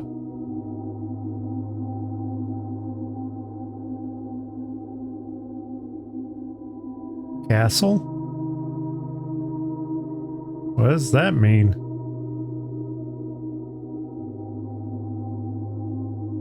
Yeah, I'm not sure what castle means unless they're talking about, because there's space in between. We have the notes somewhere.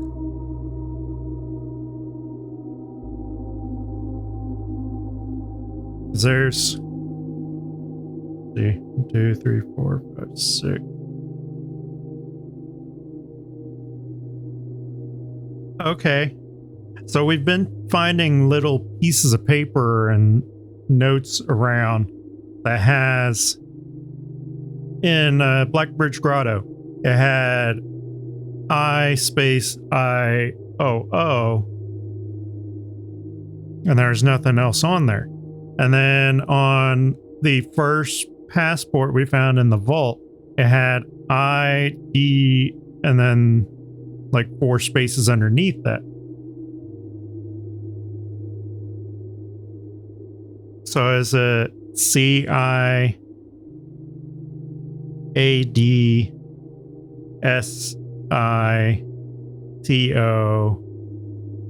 and LO? So we've got to find the rest of those to figure out some sort of cipher, maybe? That's neat. Now we've got that to add to our list of things to figure out. Unless they're talking about like a literal castle, like the chess move. But I don't know how you pull a castle chess move off on something like this. I don't even think we have all the pieces. I'm pretty sure we're missing the queen and king. Because we have everybody else. Alright, so that's one new puzzle down. Let's see, where do we want to go after this? It's crazy, I've never had this many steps at this stage before. I keep thinking I should be able to do a lot more. I have so many steps. We already turned that, and that was for the blue flame for the elevator.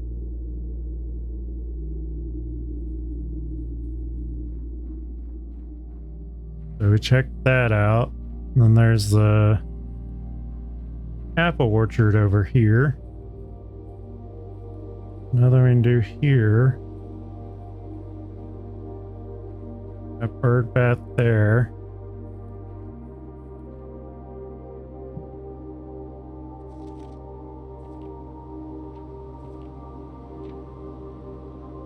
Then we've got the book, which we've already kind of looked through before.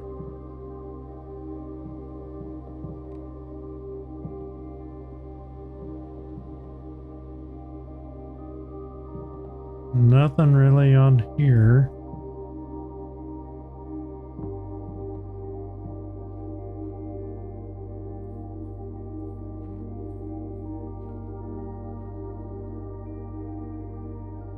Nothing we can do with that. I feel like we should be able to do more with some of the stuff.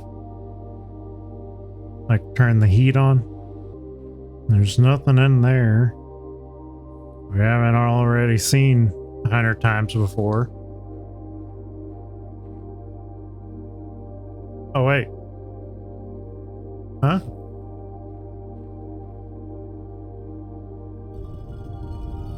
What did I light?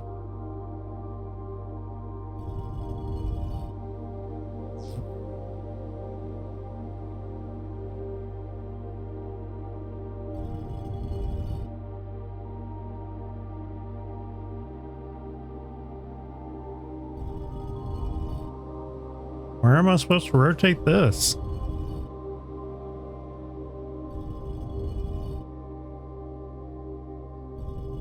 Oh, I saw it briefly.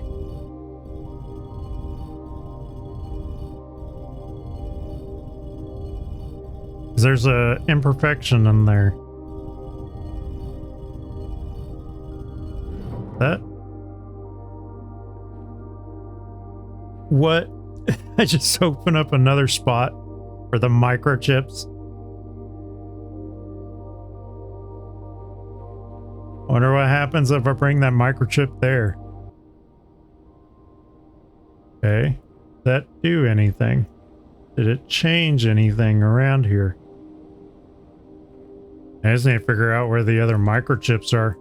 I'm sure there's some note somewhere that I'll have to find after I've sacrificed multiple days running through here. I don't see any changes. Okay, so we definitely need to find where these other microchips are. 'Cause I'm getting tired of not having these things. And I don't know where they would be at. We still have a few other places I want to check out for like little details, some small things. Because we also need the west gate path. I want to go over there and look, see if there is anything around there. Because like we've got this bird bath here, nothing there. Nothing in the shed.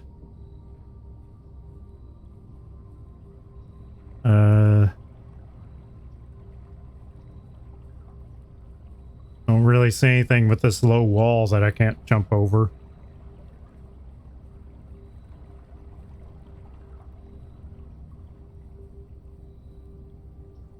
A log here that can't do anything to, or the stump.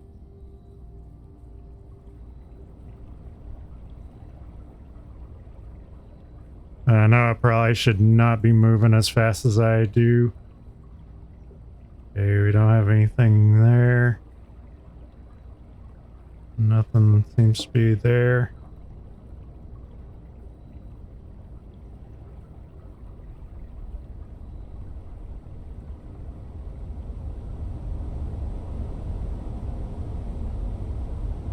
Not section of the fence.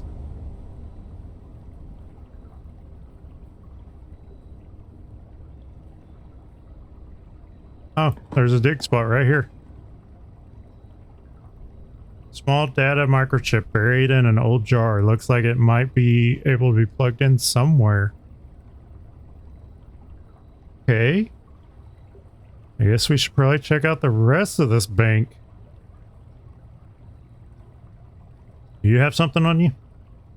Nothing here. Can't really interact with that clock. Hey, we can destroy this base. So one of the... There's other microchip.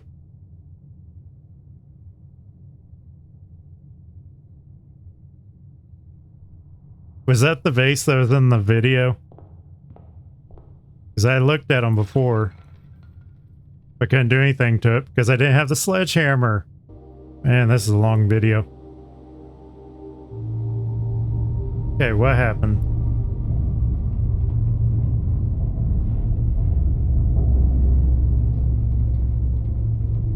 Are we reconnecting with the full network? Because the satellite array is up now? Satellite dish has been permanently unlocked and added to the campsite. New experimental data packets can now be uploaded to the laboratory from Synca and inbound electronic mail, and communications from offsite will no longer be blocked. Can I take these out?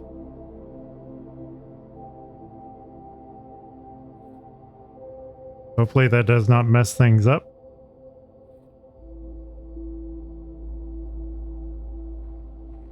Okay. That's good to know. Now we just gotta get to one of those computers and see what information we can find. We do have the laboratory too. I wonder if we can actually plug in the information for the laboratory. The door gonna open now? Cloak. Castle. Port. Clock. Castle. Port.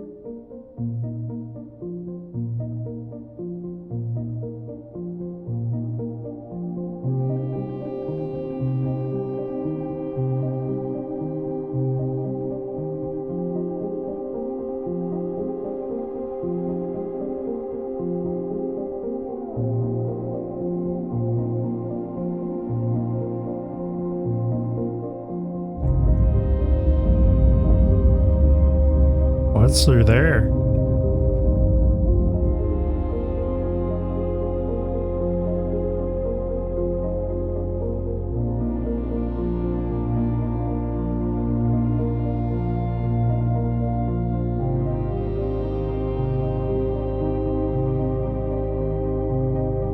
Where are you?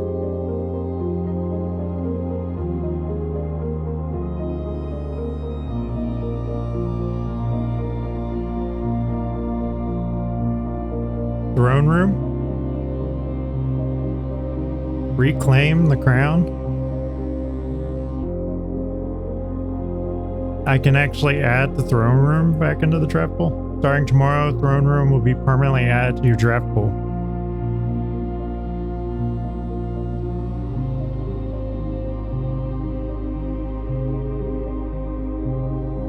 Is there anything I need to do out here?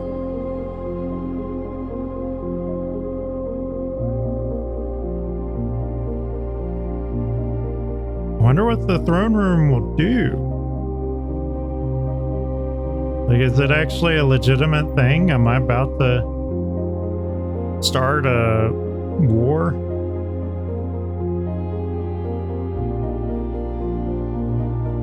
What else can we do? Okay, we need to get to the laboratory at the very least. Honestly, it'd probably be easier for us to go through the underground tunnel into the... Well, no. The foundation elevator is still up. We don't have a key card, so we have to go through the house.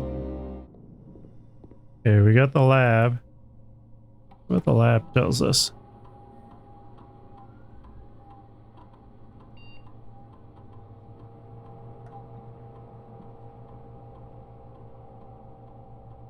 So nothing new right there.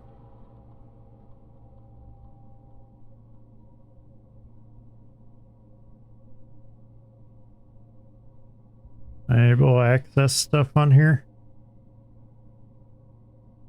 Let's see, where was electronic mail? No data transfers. View available packets. Collection of lab experiments designed for experienced technicians. Download packet.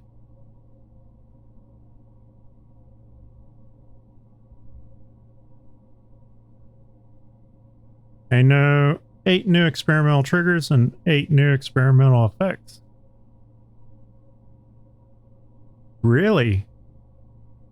So the reservoir can be gradually lowered by 1 with this new data packet. Permanently increase your lockpicking skill. Unseal one of the antechamber doors. Stock your pantry with fruit. Remove a crate from the tunnel. I knew that there was a thing we could do with that. It'd be nice to do that because usually if we can get that, maybe with the fire, each room with a fireplace you draft, because I draft the parlor and the den a lot, but I usually get 3 to 4 fireplaces. I wonder if they stay gone or if they just come back the next time. Each time you pull a different antechamber lever, you could use it to unseal one of the antechamber doors, so it just unlocks 2 doors maybe. That's interesting. I'm looking forward to trying those new experiments out. Is there any bonus mail? Yeah, I don't see any extra stuff. I'm going to request staff.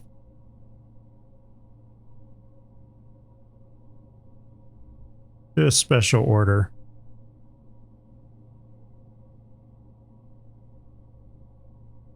I feel like every time I request magnifying glass, I never find metal detector. Every time I request metal detector, I never find magnifying glass. I'm gonna do metal detector. And hopefully the next time we play, we can get the metal detector and the magnifying glass. And it'll allow for us to... Maybe we can get the tomb and open the tomb up. I'm going up here to security because I wanted to see if there's any bonus thing I can do at security now that we have access to that. Log into network.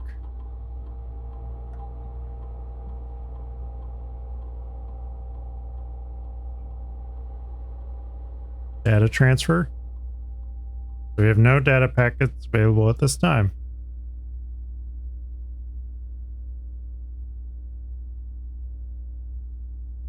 Okay.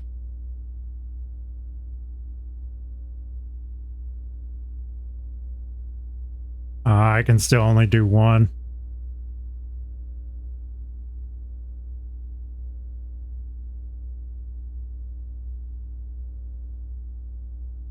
Electronic mail. Yeah, we still have the same stuff.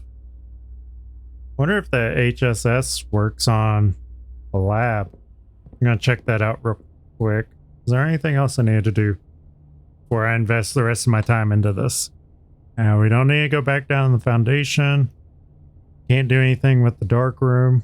Yeah, I'm just gonna run down and check the lab, and then I think I'm gonna probably call it, because this has been a very long video, and I do apologize for that. I'm gonna try to trim it down as best I can. And create a custom packet.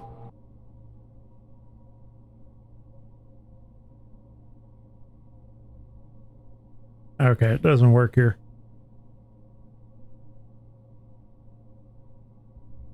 But we did make a custom packet.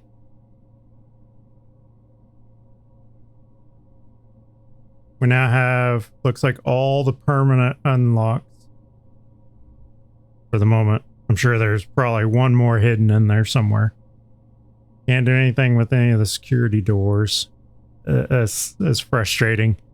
And I can't save my power hammer or my burning glass. I think we're done with power hammer for now. But that burning glass, I know for a fact we needed it for the tomb. And then we got both file cabinet keys, but no archive. So many resources wasted. I hate to waste this amount, but we can't do anything else. So we gotta call it. I'm dying inside just a little bit. Sorry this video has been so long. Garden Shopping Center is nice. We will try to trim it down as best we can in the hopes that maybe it won't be as bad. It is definitely interesting. I'm glad that we pulled off all that stuff that we did. I would have loved to have gotten that key card so we could have kept going, because I feel like we were missing a couple of things. At least the archive. We just needed that archive. But at least now we know that once you dig up that stuff in the patio, and I'm hopefully in the laundry room as well, the keys stay out. They don't get buried again. But we're going to call it here. I hope you join me in the next episode.